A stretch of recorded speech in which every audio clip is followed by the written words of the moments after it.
I hear a lot of people say, I want to get fit first before starting jiu-jitsu ever, right? People say that about like going to a regular fitness gym too. Right. Before they start going into the gym to get fit, they want to get fit before they go to the gym. And it just drives me crazy. You know, it's just such a reverse mentality that you don't need to have and will only like hinder you from actually like achieving your goals. So yeah, that's what you're gonna say. And the funny thing is, I think I'm a fairly fit person.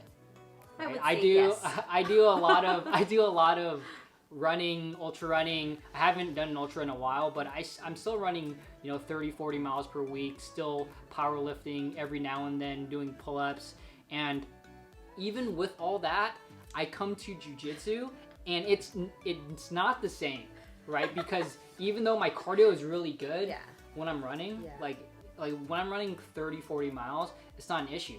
But then I roll around for 10 minutes, I'm dead. Yeah. So it's more of the reason that I think why I'm, being gassed out so early in those rounds is because obviously my technique's not there. I need to clean up some of like that stuff. Or just learn to pace yourself as you're coming back in, right? Right. Yeah.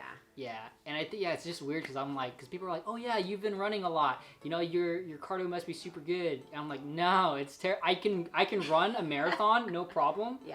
But if you're telling me to do 4 10-minute rounds, I'm like, absolutely gassed by the third round. Yeah. And sometimes I even take that 4th round off. Right. I'm like, well, it's like comparable to, marathon running is like endurance, right? Versus sprinting, which is like high intensity. Right. So you can compare it to that. We're on the mat. Sometimes we're jogging, sometimes we're sprinting, and it's like sprint, jog, and that's not something that your body was used to while you're just running. Like you're not like necessarily sprinting, so it's a lot more intense. Right. I think I get stuck in so many bad positions that I have to like try to exactly. I have to try to sprint, explode out, right? But then I'm like, that's why I'm dead. And yeah. Then, so it's just funny to me because it's just like people are like, oh, I want to get in shape first. I'm like, it honestly once you come, there's like jujitsu shape. Yeah. And then how you get like more in shape for jiu-jitsu is doing more jiu-jitsu.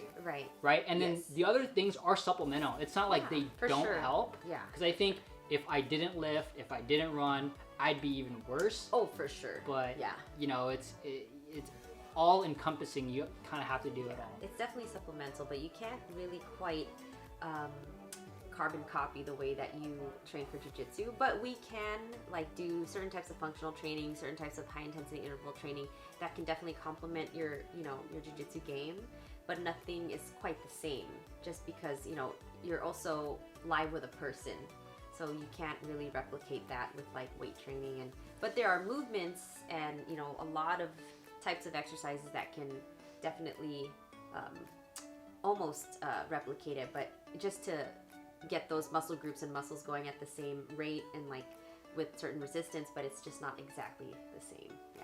And even from doing no-gi to gi, for me personally, like I was training a ton of no-gi because I was doing competition, and actually the last 3 competitions I did for no-gi. So most days I put a gi on just to drill, to learn the technique, and then I take the gi off and I'm rolling no-gi. And now, because I'm going to do a couple of gi tournaments, I'm training it in the gi, and like it's different. Like, if you guys don't know, like when we're in the gi, we're pulling grips. So we're doing a lot of rowing motions, a lot of pulling and just holding. So you're just isolating, like a bicep like curl basically or something like that.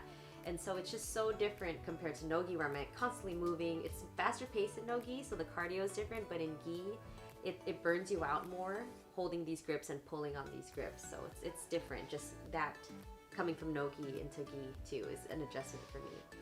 So this was my first 410 with gi, a gi on. I did a couple no-gi rounds. We did like 610s really, but having the gi on, I was like, man, that's what it was like. Like I was breathing harder. So I'm looking forward to, for me, like getting back into that shape of having the gi on. It just is different. Right. Yeah, I feel fine, but in no-gi, it's like, because I've been doing it for months, but in gi, it's like, okay, I'm kind of breathing a little hard this time. Like what's going on here? And I realized like, oh, it's because it's so different. So. Yeah, but ease into it if you need to, but definitely don't hesitate to just go to class, and yeah.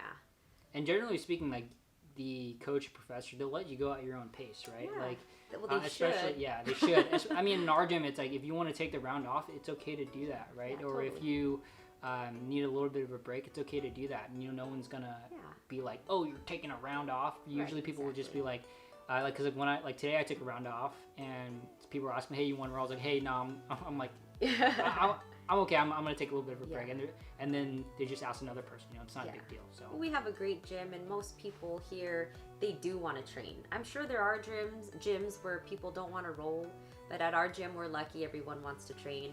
So if we see someone taking, a round off, we know something's like, maybe they just really need a break, or they might be injured and need a rest. So we trust them, right? Yeah, the first week. There's no pressure. The first week they were doing 410s. I was like, okay, I took the third round off because I was so gassed. Yeah. The second round, I was like, okay, let me take it off, and I did the fourth round of it. So yeah. That you make it a good point though about like when to take a break, because if you're doing 410s, for example, like every week, you can build up to it, right? Like you might have to take that one, third round off, and then you do the next two, but eventually you'll do all four, or we do more than four, but you'll do them all consecutively and not have to take a break. So Exactly. yeah, so I'm glad you're back, Vince. Right. Thanks. It's good to be back.